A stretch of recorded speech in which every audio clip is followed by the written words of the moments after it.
welcome kayo dito sa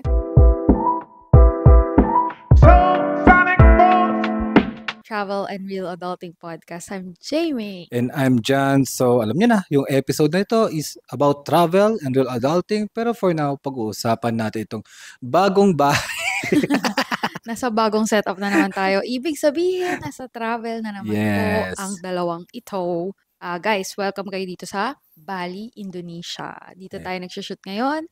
At ang ating villa is sponsored by Inivi Hospitality. This is the Earth Villa. Thank you so much. So, hindi po namin bahay ito. Mukha lang siyang bahay pero Ito na parang, yung peg ko. wow. Pag magpapagawa tayo ng bahay, parang gusto ko i-base dito sa Sa Earth Villa. Yeah. Maganda kasi yung villa talaga. So parang napareflect ako when we got here, paglipat natin dito.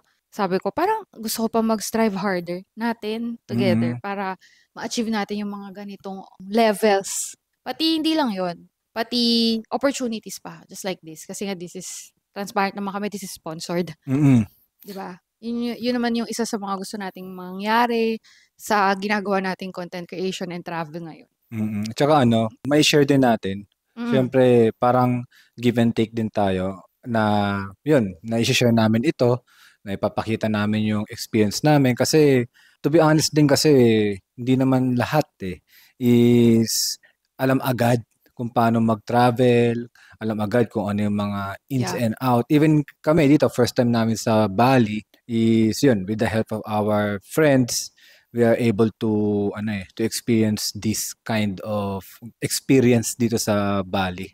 Yeah. Kumbaga, masaya. Ang saya nitong Bali trip. So, talagang mapapa-reflect ka rin. Yeah. Tsaka ang daming first. Ang daming first time sa Bali. First time din natin mag-travel with friends. First time din itong sponsorship na ganitong kabongga. Parang somehow maisip ko, we're on the right path naman. 'Di ba? Sa pinasok nating field. Yes. Sa content creation, travel content creation. So, since mahilig naman talaga kami mag-travel, kaya parang bagay, sakto sa mga nangyayari sa buhay. Tsaka hindi natin pinilit. Kumbaga, mahilig lang talaga tayo mag-travel. Yeah. Since start pa, before kami mag-content na yan, sabi nga ng mga parents, mag-content bago kami maging content creator, talagang nagta-travel na kami. So, nakakainaya nga, konti lang naman, pero hindi naman sobra, na hindi namin masyadong document yung ibang mga, lalo sa mga locals. Yeah. Ang dami nun, sobra. Puro medyo mapapangit, no? Papangit pa yung mga pictures and videos. Yeah. Pero, if you're watching this, guys, makaka-relate kayo dun sa mga nag-start pa lang mag-travel. Pati dun sa mga medyo may experience na sa travel pero hindi pa rin super duper expert sa mga bagay-bagay. So parang pwede tayong magsabay on this journey na papunta doon sa pagiging super well-traveled na talaga and all. Tas pa kami, very self-made. Hindi kami mayaman, hindi to galing sa parents. Talagang lahat ng ginagastos namin for this, mga gusto namin sa buhay is from us na talaga. Yeah, even, di ba, even nag-umpisa tayo mag-travel, ikaw ang unang trabaho, tapos nagtrabaho ako. Ako nga, nung nagtrabaho ako, minimum pa. Pero tinatawid natin at least once a year mag-travel, lalo sa anniversary namin. So, nasa priority talaga. As a priority kasi parang lumalawak din talaga yung experience, nagkakaroon ka ng bagong insights, di ba? Kaya ang saya. Tapos mababalikan mo yung mga memories na yon through pictures, kahit nga sa utak mo na lang, parang magkakaroon ka ng something na, uy, ito yung na-experience ko sa ganito parang same to ng ganitong experience. Ang saya kasi. Tsaka yun nga, if hindi kami travel, baka hindi namin na-experience yung mga ganito. Di ba? Yeah, lahat na nangyayari ngayon is parang a product of mga pinaggagawa or choices natin from before. Hindi lang sa travel yun, di ba sa buhay ganun? Parang lahat ng kung ano yung meron ka right now or na-achieve mo right now, either bad or good, is a product of your past choices. Wow, Di ba? Tama, Parang gano'n maganda. naman yun eh. Ang lalim bigla. Pero ano ba, gusto lang talaga namin mag-share at saka mag-shoot dito while we're here in Bali. Actually kasi, malamang, nakita nila yung title na to is all about Bali. Mm. Pero na-introan natin ng parang reflection kasi talagang mapapa-reflect ka talaga sa, pag True. nandito ka, Oo. mapapa-reflect ka. Hindi lang dito hindi lang sa villa na sinasabi namin. Even sa buong Bali, ang vibes niya is very chill. Kaya pala dito yung, alam mo yung palabas na Eat, Pray, Love? Oo. Kaya pala ganun yung tema nung palabas na yun sa Bali or sa Indonesia yon. Ganun nga yung vibes when you walk sa mga streets nila. Marami kang makikitang napakagandang store, chill yung vibes, tapos yung mga tao, napaka-chill ng damit. Minsan Oo. nga parang hindi na nakaporma like pambahay yung itsura. Mm. Pero basta it fits the vibe. Parang Oo. ganon. So, yung street nila, ganon yung feels. Tapos, yeah, bagay yung Eat, Pray, Love. Parang find your soul here. Oo, di ba? Parang yung mga makakasalubong mo, parang, sabi nila ng mga friends namin, tuwing magka-cafe daw sila dito, they overhear mga nagkukwentuhang, usually, Westerners, they say, parang, I'm finding my soul here, ganyan-ganyan. Mga parang nagsa-soul searching sila here in Bali.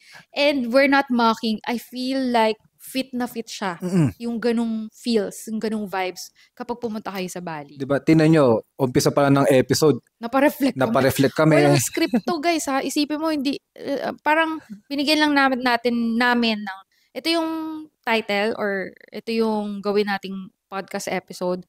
Pero walang script. Yun yung naging umpisa. Tsaka, ayun nga, yung title is all about Bali pero napareflect ka bigla. Ibig sabihin, Diba? ganun yung effect ni Bali, ano? Mm. Iba yung vibes dito. Parang chill na chill. Yung totoong chill. Tapos, ang ginawa pa naming itinerary, chill din. So, hindi kami masyadong super extensive activities na naman. Yeah. Actually, parang lahat na lang yata ng travel natin. Ganun. Even yung last na Iloilo. Yes. Puro food lang Oo nga. Puro Ganun. saktuhan event lang, no? Or activities pala. Kaya siguro, itong mga kasama natin sa trip, nagja-jive tayo lahat. Oo. Parang may together, pero may kanya-kanyang time alone. Ganun yung naging trip namin with friends dito sa Bali. Siguro yung effect din kasi ni Bali. Yeah. Chill nga talaga. Tapos yun, hindi kami yung nagpipilitan na, lahat sama-sama dito dapat sa activity na to. Hindi. Kanya-kanya pa rin. Tapos magmi-meet up na lang ng dinner or may isang buong araw na magkakasama sa trip, tapos next day, hindi na naman. Oo nga eh. Parang kahapon, no? Kahapon yung pinakakumpleto natin, kagabi pala. So, abangan nyo yung mga susunod na vlog. Pati yung mga vlogs nila. Oo, ng vlogs mga sila. nakasama namin dito. Kasi, kanya-kanyang point of view yun. Iba-iba. So, di kayo mauubusan na papanoorin na vlogs. So, if you follow us. Naalala ko lang yung mga dito sa Bali kasi syempre first time natin kasama yung mga content creator friends natin. So parang first time ko nakita na ang daming DJI na nakaganon tapos nagsasalita kayo pare-parehas. Oo, galing nga. Parang ganito pala kasi first time nga namin. So, ganito pala yun pagka may kasama kang same ng ginagawa mo na pareho kayo nagta-travel content creator.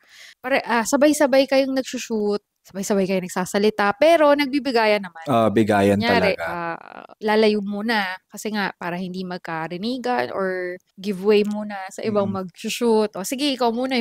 Tapos yung mga food, even food ko, shoot nila. Food nila, isushoot ko din. Minsan yung iba pa nga, hihilahin. Si Doc yan, si Doc. Si Anju. Si Moonlighting Doctor, ang aming favorite doctor of all. Oo.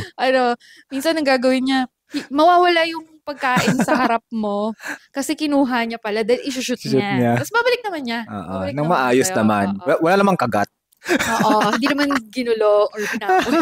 Nakakatawa lang. So, may mga ganong effect pala kapag kasama ang mga content creators. At saka bago kumain, talagang pipicture muna, bibidyoan. Sabay-sabay, no? May ritual. So, ganun na talaga yung buhay namin, guys. Kasama na po talaga yon sa mga bawat travels namin. Kasi nga, we share sa inyo. Kaya, hindi naman siya parang nakakasira ng moment. It's not like that. If you really love what you're doing, hindi naman masisira.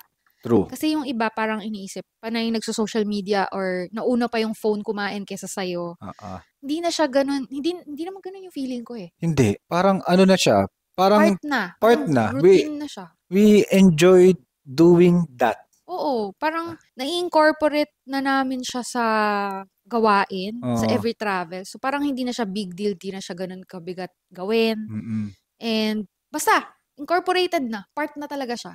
Parang ito yung tinatawag ng work-life integration. Yun. Pero syempre, ako nga, lagi ko sinasabi, hindi ko sinasabing hindi to work. But kasi na-enjoy ko, para lang ako naglalaro, parang hindi siya work. Pero aminin natin, this is a work. Still work pa rin. Kasi dito tayo kumukuha ng ating livelihood. Yeah, kumbaga kailangan natin talagang magpursige para umangat din yung ating income. Tsaka, diba? Practicality speaking, for money, for earnings din. Kasi di naman kami mabubuhay ng walang pambayad ng bills, di ba? Yeah. So, kasali yun. Kasali na yun sa buhay. Pero ang ganda ng sinabi mo, work-life integration yung dating.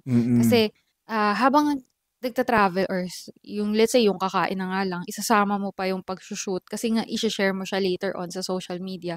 Hindi siya mabigat gawin because it's part of it na.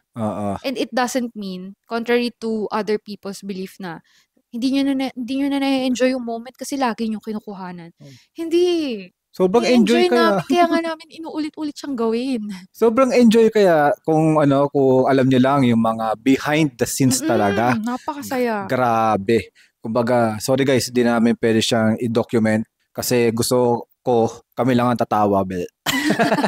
Well, yung pwede nating ilabas yung iba yung wholesome parts. Yan. Mga wholesome parts, syempre. Yung hindi tayo makakancel behind the scenes. Meron kasing minsan na meron ng nabanggit na pangalan na kailangan i-cut or else we're all gonna be canceled. Lahat sila siguro curious kung ano yun. Sorry, hindi pwede. Hindi talaga pwede. Pero yun nga, masaya lang.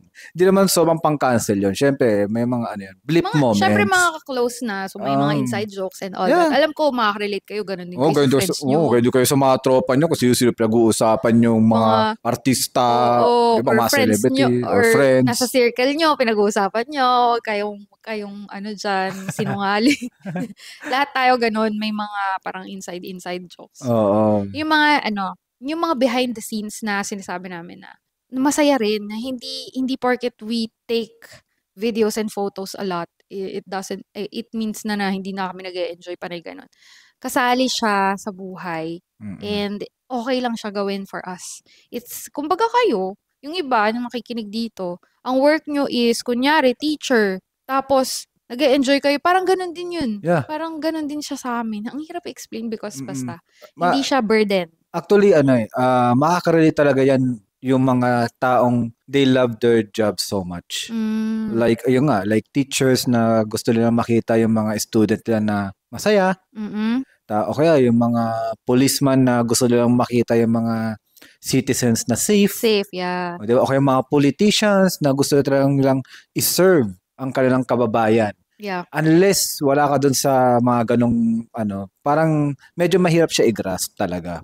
Kaya dapat you love what you do. Yes. Hindi naman talaga 100% kasi tayo napapagod din tayo. Oo naman. Tao lang. Pati yung mga ibang parts ng work na hindi natin type, like kunyari, for example lang yung magko-compile ka ng taxes, yung mga ganyan. Diba hindi naman, I'm sure hindi yun yung part na love natin, pero dahil part siya as a whole nung ginagawa mo, okay lang siya. Ganon. Pinaalala mo, okay, pagbalik po, magpa-file na po ng taxes for quarter 2. Yun. So, ba't napunta sa content creation? So, parang reflection talaga yung episode na to. Kasi yun nga yung mga kasama natin, mga first time natin makasama as a group Well, nakakasama natin sila sa mga event. Tapos meron pa si Moonlighting Doctor, nakasama na natin sa isa sa mga travels natin sa Nagoya. Pero hindi pa yung gantong kalaki talaga. Okay, sobrang sobrang saya for me. Tapos syempre sanay kami, lagi kami dalawa. Oo, couple travel talaga. Ever since. Tapos yun nga, dito sa Earth Villa, kasama pa namin dyan sa taas, natutulog pa yata. Tulog pa siya, si Aisha. Si Ate Aisha. Diba? Tapos pag magdi-dinner, kasama yan, sila The Sensons, malamang kilala nyo, Explorations, and Here Comes the Tan. Moonlighting Doctor. Si Dayan's Little Adventures, and nakita niyan. Her husband. Yan. So, ang sasaya. Iba-iba yung personality, guys. Hindi kami parang same extra or same intro. Iba-iba kami personality pero nagjo-jive kami. Alam niyo yun? Parang sa iba, parang hirap nun. Pero parang kami parang sucks lang, no? Parang nag-harmony lang. Yan, 'di ba? Ang saya, masaya talaga. Minsan masaya yung mga ganito. Syempre, Feeling ko, this is just the start. Baka meron pa tayong next na mga, ay di pala baka, sure, na meron meron. tayong mga next trips na may kasama. Ah, Pero syempre, ang main pa rin na talaga naming magiging travel, talagang couple travel. Yung oo. pinakamadaling mag-book ng walang iisiping schedule ng iba, 'di ba? Mm. Ito talaga nagkataon lang, nag-align ang mga stars Mm. namin together. So, pero ayun, yung main deal namin is at couple travel pa rin talaga. Yeah, Kasi maybe na pag babalik kami dito sa Bali kasi talaga na-enjoy namin. Baka dalawa na lang kami tayo muna. para mag-relax. Ngayon guys, kung gusto niyo talaga mag-relax Soul searching. and in a cheaper way. Oo. When I say cheaper, hindi nako-compress yung quality. Oo. Mura lang siya. Kumbaga, sobrang sakto yung binabayaran mo sa makukuha mo. Yes. Yun yung minimin namin sa Cheaper. affordable or cheaper travel. Kasi sobrang deserve nung, for example, ito, 8,000 lang tong villa. 8,000 pesos per night. 4 kayo, 2 bedroom. Isipin mo maghati-hati kayo, 2,000 pesos per person. May pool, may private pool, may bathtub. May bathtub sa taas. May kitchen. Kumpleto. As in, parang bahay na talaga. Tapos, dito yata isa sa mga pinakamasarap kong tulog. Oo nga. Grabe.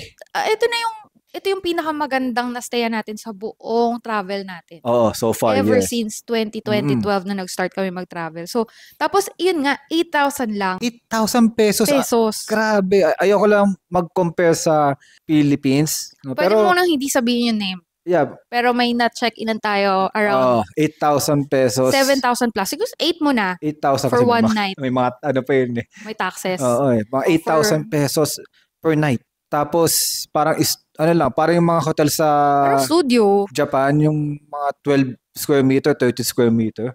Grabe, masikip siya, pero sikat siya. Sikat na hotel sa BGC. Ay, may mga ibang branches pa, pero BGC yung inistayan natin. For one night, guys, almost 8,000. Tapos ito, 8,000 per night. Villa na. Yeah. 2 bedroom. Tapos kung gusto niyo pa ng medyo mura-mura, yung mga na-stayan namin for the past days, yung isang villa din. Malamang. Villa din yun. Makikita tayo sa vlog or sa mga reels namin. Around 2,000 pesos. 2,000 pesos. May private pool din yun, tapos up and down. Up and down, private pool. Tapos ang view mo, mukha kang hasyendero kasi palayan. Rice field, yeah. See, you get your money's worth. Diba? Kumbaga, yun yung minimin namin when you travel to Bali. Parang, ito lang talaga yung ibabayad ko, tapos ito yung makukuha ko. Wow. So, perfect. Parang, saktong-sakto. Or, I can even go a little more. Kasi ang ganda talaga nung binigay na service, o kaya yung binigay na house or villa. Paano siya? Sulit ba? Baka sabihin nila, kasi couple kayo, blah, blah, blah. Hindi, kasi si Ate Aisha, narinig ko nga, yung mga binubok niyang mga, ang tawag doon, mga hotel ngayon, mga mure. So, no good, mga 1,000 pesos for 1,000 pesos for single traveler. Actually, yung next niya dito, nabook niya daw is 850 per night. 850 pesos per night. 850? Well, diba? hindi pa niya mare-review kasi palipat pa lang siya doon sa next few days. But then, may makikita ka bang 850 pesos? Ito yung malupit. Tayo. Yung aalis na kasi kami dito sa Earth Villa after itong video na to. Lilipat kami sa isang suite. Sabi ko na, no? Wala na rin naman tayo. U-Suite Seminyak. So, i-review pa namin yon. Pero pili ko maganda doon. Ang laki. Mga 30 square meter siya. Suite talaga. Suite. 1,400 pesos. Dalawa na kami. 1,400! Even sa Japan, wala na kaming mabook na ganon. Na 1,400 worth. Na suite. Tapos, I don't know, may nabubook pa ba na ganun price sa Philippines? Diba? Hindi natin alam, diba? Ewan ko. Meron pa naman siguro. Pero yun nga, based on my experience sa Philippines talaga, Manila man, Boracay, Coron, Siargao, Baler, Iloilo. Iloilo medyo mura pala. Medyo mahal talaga sa atin. But, naku, baka mabash tayo nito, sabihin. Diyan na lang kayo, huwag na kayo mo na Pilipinas. Let's just be honest talaga. Hindi ko binabash ang Pilipinas. We're not bashing, we're just saying. Sabi ko nga yung Iloilo, maganda, may mga hotel dyan na mura, like yung Goldberry Light, mura siya. Di ko pa nakikita yung iba, pero yung kasi na-stayan namin. Mura siya, mga 1,300. Pero yung nga, meron din sa Bali na ganong price, but mas malaki. Na-guess nyo ba? Diba? Di ko sinasabi lang Pilipinas, even Japan. Ang liliit doon, 4,000, 3,000. Pero dito sa Oo. Bali, 1,300. Malaki. Sobrang luwag. Ayan Ganon. baka sabihin puro Philippines eh. Pati Japan, sinabi na. Thailand na lang. Pati Thailand. Ano? Nang away pa eh, no? Oo. Basta ano lang kami dito guys, if in case hindi nyo pa kami kilala, ganito lang talaga kami. Ang hirap eh. Sa iba kasi parang ayaw nila, ba't nyo kino-compare? We do that because we experience those. Ang mga sinasabi lang naman namin dito, yung mga na-experience namin. Yes. And actually, realistic yun. Hindi siya to throw shade or to Mm-mm. mock or maging nega dun sa atin. We just parang realistic lang. Ito Mm-mm. talaga yung experience namin. At hindi naman namin tipong parang hinihila pababa yung ating bansa. At in fact, gusto pa na nga naming Yeah. iangat, 'di Iangat ba? eh. And how do we do that? Paano? Siyempre pansinin natin yung pangit at yung maganda. 'Di ba? Mm-mm. Hindi lang yung panay papuri, hindi lang yung panay negative din. Let's Let's be keep it real. real, Mm-mm. neutral or balance kasi hindi naman 100% pangit eh. Hindi Mm-mm. rin 100% maganda. So, pansinin natin both sides, the pangit and the maganda. 'Di Kasi, ba? to be honest guys, ang daming potential ng Philippines nung nakita ko tong Bali. Kasi Mm. sa Philippines nga, ang maluluwag yung mga kalsada. Dito, sobrang sikip. 2 lane lang. Parang bihira kami makakita ng more than 2 lanes. Sobrang Grabe. sikip. Tipong parang kapag lumiko siya, baka magkakiskisan na. Pero hindi nangyayari. Sanay sila. Oo. At magagaling ang mga Bali drivers. Yeah. Kasi, yung Philippines, beach pa lang natin, talo sila. Talo Mas itong maganda Bali. beach natin. Oo. Pero, pag titingnan mo, mas pinupuntahan dito kasi mura. Tapos accommodating din yung mga tao. Yun yung sabi natin kanina, you get your money's worth. Oo. Kumbaga, you pay for this and then sulit yung binayad mong yun. Yeah. Ganon. Even the food. Mostly. 'Di ba yung sa Klook na Chempaka package na book natin sa Jimbaran, Seafood, yeah. 2,000 pesos tayong dalawa na. Marami Dalawang na. lobster. Dalawang lobster, nakausap ko si Eats. Oo. Sabi ko, Brad, sa Pilipinas pa nakakain ka ng lobster? Sabi niya, di ko na nga pinapansin kasi mahal. Oo. Baka yung 2,000 na yun, lobster pa lang, hindi kasama yung mga ibang yung kinain natin kagabi na may Oo. fish, shrimp, clams. Ang dami nun. Sabi ko, Sulit. nagulat Di ba? ako. That's what we say. That's what we're saying. Yung sulit, yung binayad mo. Pero ayun nga. So, Masaya dito sa Bali. yeah. Yes, masaya ang Pilipinas, masaya ang Japan, masaya ang Thailand, Taipei. Pero yun nga, dahil nasa Bali tayo, masaya dito sa Bali. Okay? Come here sa Bali. Wow. At saka basta, I think lahat naman ng places pwedeng maging masaya. Just know where to look. Paano maging happy. Alam mo yun? Yes. Just be, masaya ka lang kung nasan ka. Yun yun. Maging masaya ka lang kung nasan ka, even sa local. Pati sa kasama. Sa Or kahit international. Kumbaga, that's the purpose of traveling, to be happy. And Okay? experience new things and learn new things. So, Yeah. thank you for watching our episode here in Bali. Please watch our vlogs din. Yun ang mas masaya mga pangyayari. Makikita nyo doon. Pati mga kasama namin. And use our Yes. codes para may panggalaw kami. Gamitin yung mga codes namin para marami pang ganito, marami pa kami ma-share. Okay? Yes. See you. Thank you for watching. Bye. Bye! Balinese!